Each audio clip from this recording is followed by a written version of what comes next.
Peace, everybody. Carol here.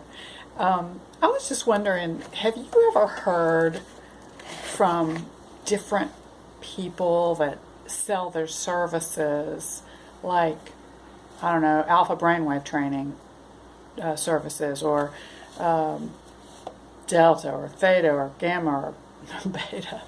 Do they ever like seem to overlap? And like some people say, oh no, you need alpha because that's the only one you need, and then everyone else says, oh no, you need theta, that's for creativity, and no, you need to train in delta because that's really where the deep journeys are, and no, you need gamma because that's where, prayer exists in the high gamma frequencies. It's like, oh, what is the deal? Which one is the real one? And I've concluded that the optimum brainwave frequency that you really want to, like, say if you're going to buy a setup and do EEG biofeedback, where you put electrodes on your brain and you hook it up to a computer, and the computer reads your firing. It doesn't do anything to you, but it reads your firing patterns, and then it gives you a picture on the screen or some musical notes that gives you feedback, either visual or audio, that tells you whether you're going in the right direction or the wrong direction. And the right direction would be, for example, if you're doing alpha training, you would set the algorithms to maximize alpha peaks, and whenever your alpha peaks increase, it would give you positive feedback, and whenever your alpha peaks decrease, like for example, if you hear a knock on the door and your heart jumps, you might go into beta. Then the bar goes lower, or the musical notes get softer, for example. It's usually however you want to design your algorithm. For me, I chose to use sounds and to build chords. And the bigger, the fatter the chord, the more I was in the range that I did training for. Now, what I think is a good thing is to do a baseline and see where you're lacking and train there first, and then start training in all the areas so that you can become familiar with what they feel like. And I don't think you can train for Delta, because then you might just have to fall asleep to do that. But for me, the way I got into Delta was I purchased a set of binaural beat CDs, and this was way back in the 90s, so I don't even know if they sell them anymore. But when I listened to those with earphones, I was wide awake. It was during the day, and I was in a dark bedroom alone. And I was laying flat on a bed with the earphones on there. And it took me to... And I was completely conscious and completely awake, just to let you know. And I was no drugs involved at all. I wasn't even taking any drugs at all at that time, prescription or otherwise. And so I was laying in bed, and I began to see this giant size of a galaxy kind of a being, and it was sort of like shaped like a ghostly figure, but it was like cloud shaped, and it was a beautiful being. It was very calming. It made me feel happy, like almost like you'd imagine God to be, right? But it wasn't God, because it was finite. You could see the shape of it, and it was purple. I keep saying it was purple, but and I felt like there was other ones near it too, so kind of like these shadowy shapes. And I was way down below, and I was looking up at them and feeling so in awe and loved. I felt very loved, and I know this is a diversion, but I learned what it felt like to be in Delta, and I guess I was having, you could say it was a lucid dream, but it was more than that, because I was so conscious that I could lift my arms up if I wanted. I was completely awake, but my eyes were closed and I was laying on the bed, and this was coming into my visual field behind closed eyelids. And also my sensory perception was that I was there floating in space, seeing these beings, and they were sending me love and appreciation like no human has ever done before. It was very humbling and warm, heartwarming, kind of like, I really understand when people come back from near-death experiences and they say, oh, I felt loved, I felt so loved, and I know there's something more than just humans. Well, that's how I felt after this. I knew there was more to life than just humans, that I'm just like a puppy compared to these people, and I call them people, but these beings, and they love me, and maybe it was the life force of the nebula. And years later, I saw a picture of the Eagle Nebula, and it was the exact same shape. So that told me that maybe what I saw was, like I astral projected to the Eagle Nebula, and it was a being, and it saw me. That's my conclusion, but of course you can draw your own conclusion.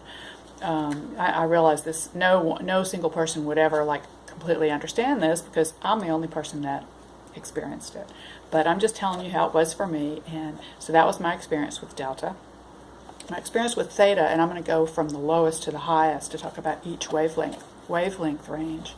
And I'll just say right here at the beginning of the video that I propose that when we do our brain training, we train in all of these frequencies because they're all part of the human, I guess, tool set and the human range of experiences. And, you know, I never would have thought to train in Delta except for these binaural beat CDs were being offered, and it seemed like you know, they had a good sales pitch, right? So I went to Delta, and I've done the binaural beat tapes since then many times, and I've never attained that state. It was only the first time I used it. So it might have been, maybe there's just one chance for me to go there. And the Delta tapes took me there, and maybe I'll never get to go again. I don't know, but I believe those tapes facilitated it for me. My one trip to the Delta realm to see the nebula gods. Okay, so Delta is like 0 to 4 hertz. Normally we feel that when we sleep. And normally it's either dream state or even lower than that, you know, not even in REM, but in deeper sleep where we're rejuvenating our body. And then, you know, cellular repair and all that. So Theta would be in the 5 to 10 hertz range, and that's where you're sort of drifting off to sleep, and you're still conscious. And a lot of people report seeing hypnagogic images behind closed eyes, and I see those. When I first saw them, I didn't know what they were, and the form that I saw was red worms crawling in and out of a coral matrix, and it was all in red and black, and it was so clear and so vivid, and it was just like behind closed eyes. I'm trying to bring it forth now, so I'm going to close my eyes, and I saw these worms like just right in front of my visual field, crawling in and out of this matrix, and it's kind of creepy, you know. I was like, what am I seeing this for? Do I have worms in my brain? I mean, are my eyes seeing this? It seemed so real. I was really seeing it, and I could open my eyes, dark room, you know, because I was drifting off to sleep, but closed my eyes again, saw the red worms crawling in and out of this black matrix. Well, I told this eye doctor once that I saw that because I was seeing an eye doctor for, I don't know, some issue that I had with my eyes years ago. And it was a cyst I had near my eye. And, you know, I didn't want it to hurt my eyes. So anyway, he's like looked at me like I was some kind of crazy person.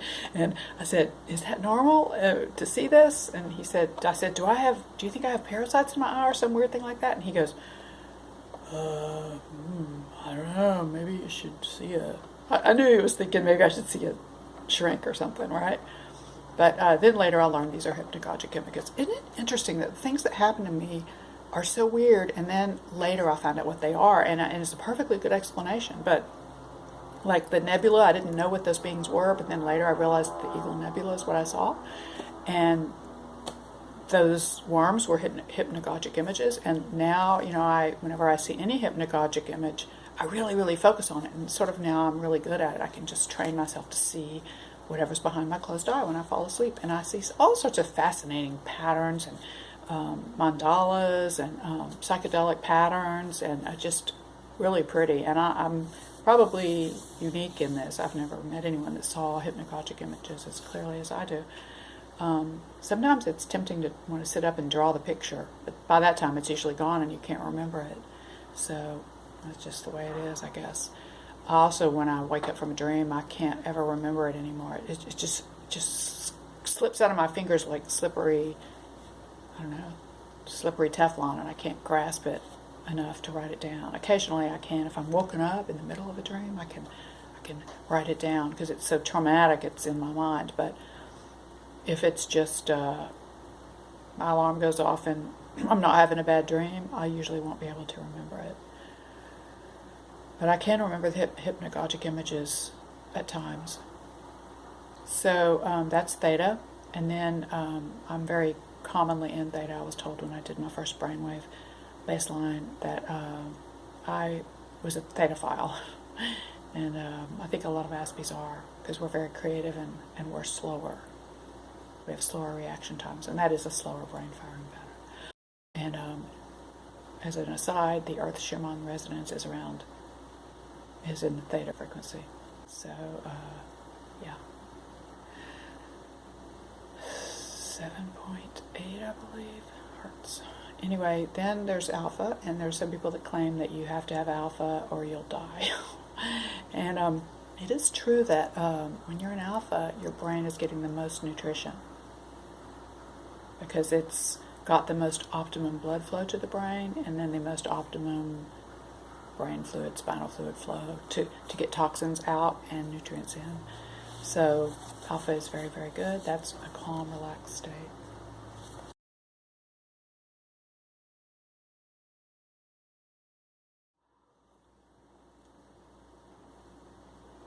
There's another way you can treat yourself. I'm learning a few things from ASMR.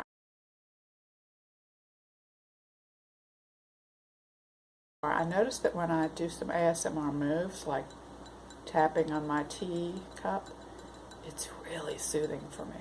So this is self-soothing behavior. This is very self-soothing. And it just makes me kind of chill and feel really good.